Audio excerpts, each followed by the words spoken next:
Go ahead, Asen. Sila kaliho, sir, na aming trauma case na sa Station 3, PNP Station 3, na isabog patient dito, na abol wound sa right hand. Station 3, copy absent.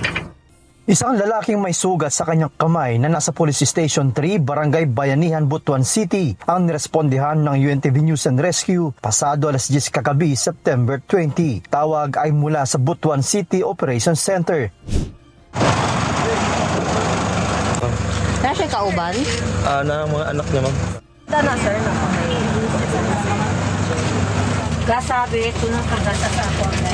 Sa maisik, may manita, sir. Na, sir, na. Sa lumilot natin, sir. Relax lang, sir. Baka naglisod ginawa, sir. Nalipong ka, sir? Katogon? Labad din mo ulo.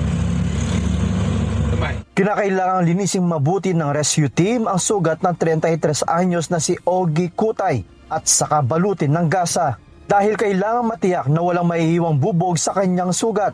Kwento ng tatay ni Ogie, galing sa paghipagtalo ang kanyang anak nang bigla nitong suntukin ang windshield ng sasakyan. Sa tindi na sugat, halos mawakwak ang kamay nito dahil sa nabasag ang windshield. Kaya naman matapos mabigyan ng pangunang lunas ay agad na dinala ng rescue team si Ogie sa Butuan Medical Center. Joshua Antonio, UNTV News and Rescue. Diyos ang aming sandigan, serbisyo publiko ang aming pinahahalagahan.